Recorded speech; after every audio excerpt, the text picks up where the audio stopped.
नमस्कार, मैं हूं आपके साथ अंकिता पाल और आप सभी का हमर छत्तीसगढ़ में स्वागत है। तो सीधा आपको लेकर चलते हैं विधानसभा, जहां पर बजट सत्र लगातार जारी है। तो देखिए आप। माननीय अध्यक्ष महोदय।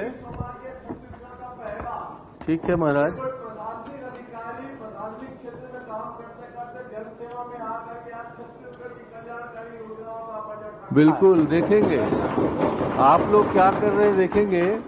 मैं कह रहा हूं अध्यक्ष महोदय, माननीय विष्णुदेव साहब मुख्यमंत्री जी का पहला बजट आ रहा है, तो बजट उनके पास आके पढ़ लेते। कोई जरूरी था उतना दूर जाके पढ़े? यहाँ लगाने में क्या दिक्कत है? माननीय नेता प्रतिपक्ष जी, पढ़ तो अंदर से ही रहे ना, बाहर से थोड़ी ना पढ़ रहे हैं। मैं कह रहा हूँ अगर उनका बजट है तो उनके पास से पढ़ो ना। चलिए आप आज इधर आके बैठ जाइए। आ जाता हूँ।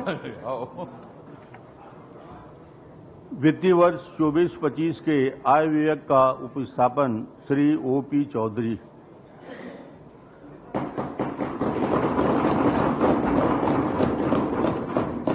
माननीय अध्यक्ष महोदय, मेरा व्यवस्थक प्रश्न है, क्योंकि अभी तक के विधानसभा में इंस्ट्रूमेंट का प्रदर्शन या उसको देखकर पढ़ने की परंपरा नहीं रही है और न विधानसभा में इस प्रकार को कोई आदेश है। और मैं वित्त मंत्री जी के टेबल में देख रहा हूं कि लैपटॉप लेके वो खड़े हैं। मैं समझता हूं कि विधानसभा में इस प्रकार की व्यवस्था अभी नहीं दी गई है। कृपया करके जो पुरानी परंपरा है उसके अनुरूप ही उसका वाचन करें, ऐसा मैं आपसे अपेक्षा करता हूं।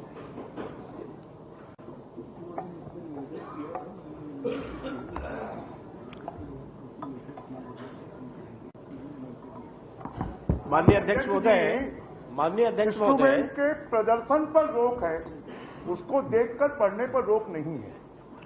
तो वो प्रदर्शन नहीं कर रहे हैं, पूरे विधानसभा में कर रहे हैं।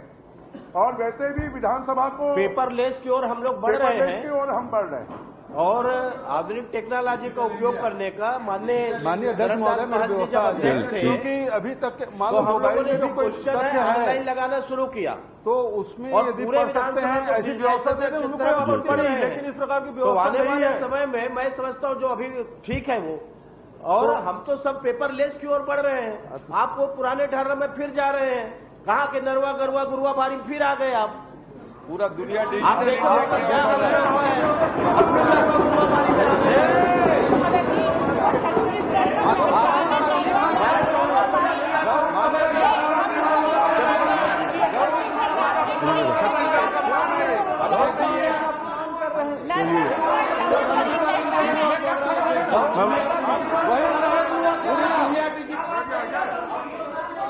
छत्तीसगढ़ की संस्कृति का अपमान कर रहे हो।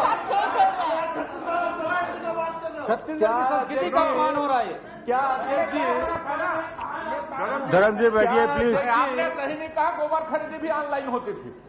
अब बैठिए बैठिए ऑनलाइन को ऑफलाइन करने की आदत है अपनी। तो बैठिए। माननीय वित्त मंत्री जी ने आग्रह किया था, निवेदन किया था, मैंने उसको स्वीकार कर लिया है, उनको अनुमति दी। धन्यवाद अध्यक्ष महोदय। माननीय अध्यक्ष महोदय, छत्तीसगढ़ की जनता जनार्दन ने कुशासन के खिलाफ मुहर लगाकर हमें छत्तीसगढ़ महतारी की सेवा करने का अवसर प्रदान किया है। ऐतिहासिक जनादेश द्वारा प्रकट किए गए स्नेह और विश्वास के लिए हम छत्तीसगढ़ के 3 करोड़ लोगों का हृदय की गहराइयों से आभार व्यक्त करते हैं और छत्तीसगढ़ को विकास की नई ऊंचाइयों तक ले जाने की प्राण प्रतिज्ञा करते हैं। अध्यक्ष महोदय, हमारे चारों ओर चुनौतियों का घना अंधेरा है। महिलाएं कानून व्यवस्था की बिगड़ी स्थिति का शिकार रहीं, युवा मन अविश्वास और आशंकाओं से ग्रसित रहा। पिछले सालों में प्रशासनिक तंत्र पटरी से उतरा रहा और राजकीय खजाना हमें खाली मिला है, पर हम अंधेरों के बीच उजाले की तलाश करने की ताकत रखते हैं। अध्यक्ष महोदय, चुनौतियों का घना अंधेरा है। कोई भी सार्थक व्यक्ति, कोई भी सार्थक समाज, कोई भी सार्थक सरकार कभी अंधकार के साम्राज्य को विजयश्री का तिलक नहीं लगा सकती। चहुओर चुनौतियों से घिरे होने के बावजूद हम एक लक्ष्य और सपना देखने की ताकत रखते हैं। अध्यक्ष महोदय, चुनौतियों का अंधेरा हमें बच्चन जी की पंक्तियों की स्मरण कराता है, पर किसी उजड़े हुए को फिर बसाना कब मना है, पर किसी उजड़े हुए को फिर बसाना कब मना है अंधेरी रात पर दीवा जलाना कब मना है। अध्यक्ष महोदय, यह हमारा सौभाग्य है, यह हमारी पीढ़ी का सौभाग्य है कि एक ओर हम लोग 500 सालों के संघर्ष के बाद श्री राम लला के प्राण प्रतिष्ठा अयोध्या धाम में होते हुए देख पा रहे हैं, और हमारी पीढ़ी का यह भी सौभाग्य है कि अमृत काल में भारत को दुनिया का सुपर पावर बनाने के लिए माननीय प्रधानमंत्री जी के नेतृत्व में किए जा रहे क्रांतिकारी कार्यों को भी हमारी पीढ़ी देख रही है और उसमें सहभागिता भी निभा रही है। माननीय प्रधानमंत्री श्री नरेंद्र मोदी जी की अथक ऊर्जा आज हमारे लिए प्रेरणा का स्रोत बन रही है, तो सहज सरल मुख्यमंत्री श्री विष्णुदेव साय जी का कुशल नेतृत्व हमारी ताकत बनकर हमारे साथ है। अध्यक्ष महोदय, आज देश अमृत काल में नई ऊर्जा और नए विश्वास के साथ आगे बढ़ रहा है। पूरी दुनिया आज भारत की ओर निहार रही है। विकसित भारत का सुस्पष्ट लक्ष्य सबके सामने है, लेकिन दुर्भाग्य के साथ कहना पड़ता है कि छत्तीसगढ़ के विकास को ग्रहण लग गया था। भ्रष्ट और स्वार्थपरक ताकतों ने छत्तीसगढ़ को दबोच कर रखा था। चिंता होती थी कि भारत की इस विकास यात्रा में हमारे छत्तीसगढ़ का क्या होगा, लेकिन लोकतंत्र की ताकत ने इन नकारात्मक शक्तियों को पराजित कर दिया। अध्यक्ष महोदय, पराजित कर दिया।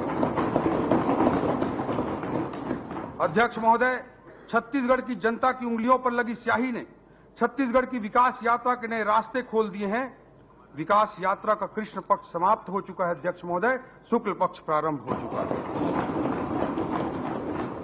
विष्णुदेव साय जी के नेतृत्व में सुशासन का सूर्योदय हो चुका है अध्यक्ष महोदय। अध्यक्ष महोदय, किसी सरकार के बजट को महज उसके आय व्यय के लेखा जोखा के रूप में नहीं पढ़ा जाना चाहिए।